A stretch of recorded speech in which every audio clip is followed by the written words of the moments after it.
8 दिसंबर 2024 को बशर अल असद सीरिया छोड़कर रूस भाग गए थे और इसके तुरंत बाद एचटीएस ने दमिश्क पर कब्जा कर लिया था।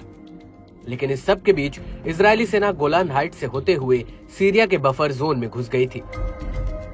वही बफर जोन जहां पर संयुक्त राष्ट्र की सेना तैनात थी। लेकिन आईडीएफ बफर जोन तक नहीं रुकी, बल्कि वो धीरे धीरे अल कंतारा तक पहुंच गई। कई मीडिया रिपोर्ट्स में ये तक कहा गया कि आईडीएफ के टैंकों को दमिश्क से महज 25 किलोमीटर की दूरी पर देखा गया है। हालांकि उस वक्त ईरान आरोप लगा रहा था कि इजरायल सीरिया की जमीन पर कब्जा करना चाहता है, लेकिन हकीकत में इजरायल के इस कदम के पीछे एक बहुत बड़ा गेम प्लान था, जिसका अब खुलासा हो गया है।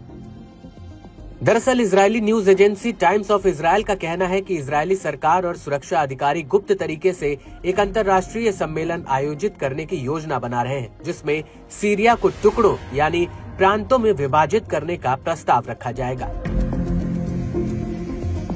आसान शब्दों में कहा जाए तो इजरायल सीरिया को 2 टुकड़ों में बांटना चाहता है। दरअसल इसको लेकर इजरायल का तर्क है कि सीरिया को प्रांतों में बांटकर वहां रह रहे अलग अलग जातीय समूहों के अधिकारों और उनकी सुरक्षा को संरक्षित किया जा सकता है। वहीं न्यूज एजेंसी इजरायल हैयोम का कहना है कि इस पूरी प्लानिंग की पटकथा दिसंबर 24 में असद सरकार के गिरने के बाद लिखी गई थी। तब ये चर्चा भी हुई थी कि इजरायल के ऊर्जा मंत्री एली कोहेन सीरिया को टुकड़ों में बांटने के लिए एक अंतर्राष्ट्रीय सम्मेलन का प्रस्ताव रखेंगे। हालांकि इस पर हालिया एक्शन प्लान क्या होगा, इसको लेकर रक्षा मंत्री इजरायल काट्स की अध्यक्षता में एक कैबिनेट मीटिंग हुई है। ये मीटिंग पीएम नेतन्याहू की अगुवाई में होने वाली एक बड़ी बैठक से पहले की गई है।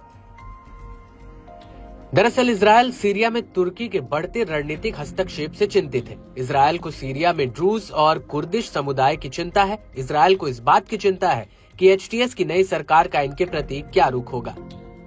हालांकि इस इंटरनेशनल समिट का असली टारगेट इजरायल को पूर्वी विद्रोही गुटों से निपटने के लिए काबिल बनाना है, जो अब सीरिया की सत्ता पर काबिज हो चुके हैं। इसके अलावा इजरायल को डर है कि सीरिया की नई सरकार यानी एचटीएस लंबे समय से इजरायल और सीरिया के बीच चले आ रहे समझौते का पालन नहीं करेगी।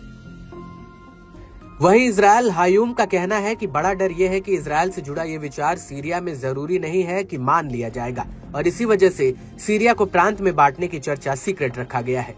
इस सब के बीच आपको ये भी बता दें कि न्यूज एजेंसी अल मयादीन का कहना है कि इजरायल ने सीरिया की 600 स्क्वायर किलोमीटर जमीन पर कब्जा रखा है।